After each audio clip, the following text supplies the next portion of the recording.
এদিকে দাদা দাদা না গিয়ে মনে হয় শ্বাস শেষ হয়ে গেছে।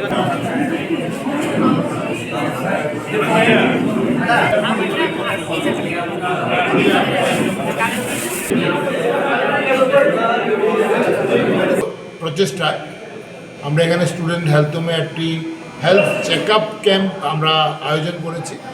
মূলত উদ্দেশ্য যারা স্টেট ব্যাংকে কর্মরত আছেন অথবা কর্মরত ছিলেন ওদের সকলের স্বাস্থ্য পরীক্ষা করা।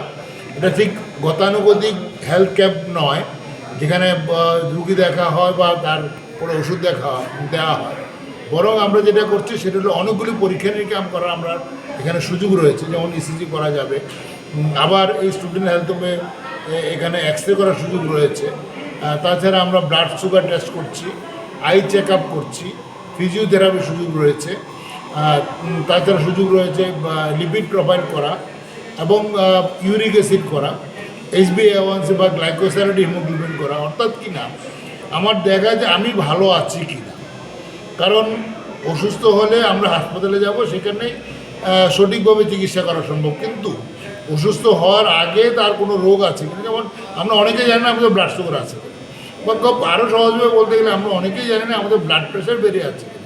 এই যে সহজ জিনিসগুলি, কিন্তু যেগুলো আমাদের শরীরে অত্যন্ত কঠিন সমস্যার সৃষ্টি করে আগামী দিনে। যেমন আমার যদি আজকে ব্লাড প্রেশার থাকে বা ব্লাড সুগার থাকে, 10 বছর পরে দেখা যাবে ওর কিডনি প্রবলেম হয়ে গেছে, অথবা 5 বছর পর বা 2 বছর পর হঠাৎ করে স্ট্রোক হয়ে গেল।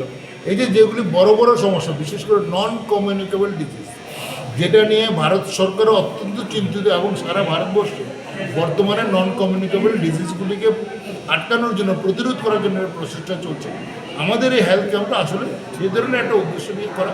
তাছাড়া একটা আলোচনা চক্র ছিল যেখানে আমাদের সাইকিয়াট্রিস্ট ডক্টর দীপায়ন সরকার স্ট্রেস ম্যানেজমেন্ট নিয়ে কথা বলেছেন, কারণ আজকের দিনে প্রফেশনের কারণে আমরা সবাই কোনো না কোনো স্ট্রেস থাকি, সেটা যদি ম্যানেজ করা যায় তাহলে কিন্তু আমাদের রোগগুলি কমবে।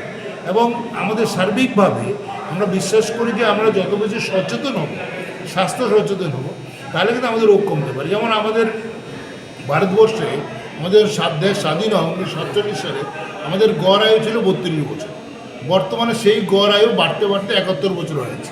মানে একজন স্বাভাবিক মানুষ যে শিশু আজকে ভূমিষ্ঠ হচ্ছে, আমরা আশা করতে পারি ও 71 বছর কম করে বাঁচবে। এবং সেটা কিন্তু একদিনে সম্ভব হয়। সার্বিক উন্নয়নের সঙ্গে সঙ্গে স্বাস্থ্য সম্পর্কে সচেতনতা, শিক্ষা, সমস্ত বিষয়ে প্রবৃদ্ধি আমাদেরকে সুস্বাস্থ্যের জায়গাতে পৌঁছে দেওয়ার চেষ্টা হচ্ছে। এবং আমাদের বিশ্বাস যে বিশ্বের এমন কিছু দেশ রয়েছে যেখানে মানুষের গড় আয়ু 100 বছরের উপরে, আমরা যদি চেষ্টা করি নিশ্চয়ই সেটা